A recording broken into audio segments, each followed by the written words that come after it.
Hi everyone, this is Sarah, the Catholic Homemaker.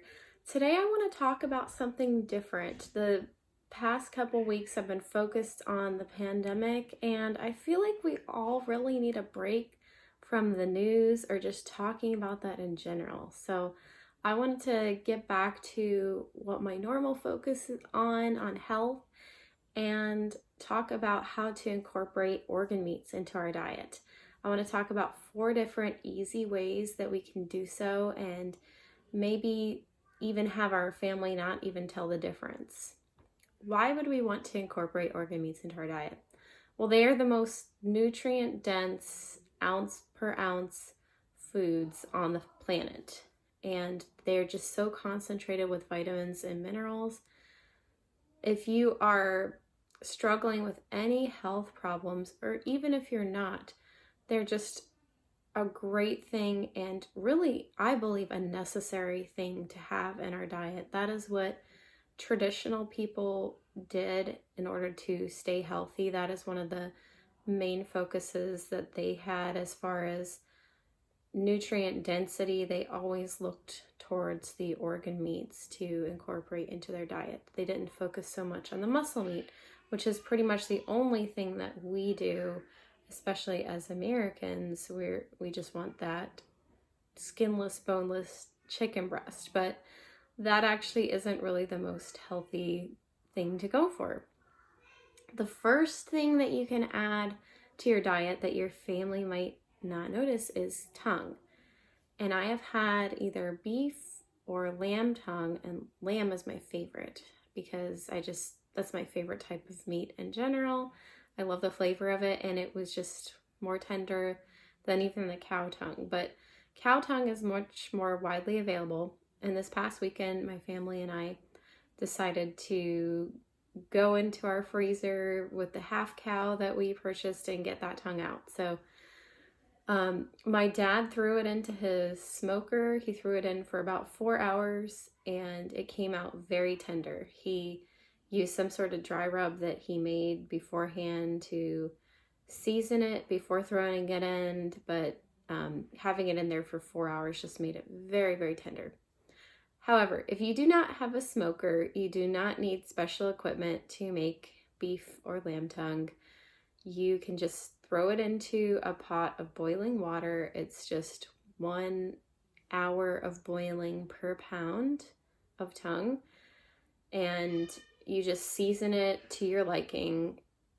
I've also made it in the Instant Pot or the slow cooker, so there are a number of different ways you can make it and it still turn out great.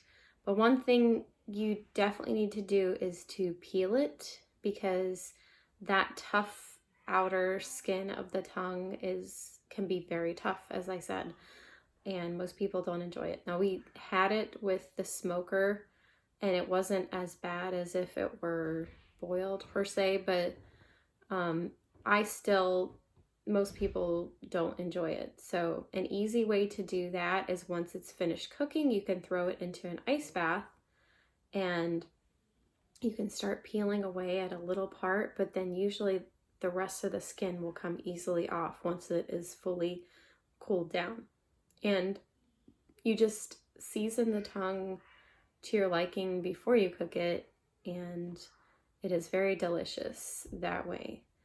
And you can just simply slice it as if you were slicing another roast of beef, and your family should not be able to tell that they're eating tongue, which is great.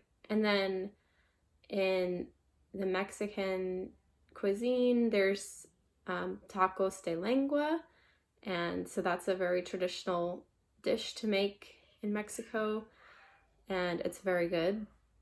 So that's another way you could do it. And I believe it's just shredded. So you can shred it once it's all done cooking. And I have a recipe on my blog for how to make tongue, and I will link to it so you can see if you want to try it. The next type of organ meat I would say to try with your family is heart. And I do beef heart a number of times, but that one is very easy to incorporate, especially if you grind it just like ground beef. because it can be mixed together up to a 50-50 ratio without anyone being able to tell the difference, especially if you are spicing it up with other spices and salt to cover up the taste. However, if you are really brave, you could just try to make it the regular way. And I have made it into a stew before, beef heart curry or stew, and you chop up the pieces really small and then you spice it up with other things, and it just tastes very delicious and hearty, and you're just getting so many vitamins and nutrients. Now, you don't want to only eat organ meats because then you are probably going to get an excess, but your body is going to be able to tell when you've had enough, because there was one time where I made a recipe from Nourishing Traditions from Sally Fallon Morell, and it was like beef heart skewers or kebabs, and it was like 100% beef heart. And I was the only one who was eating it because my husband refused to eat it.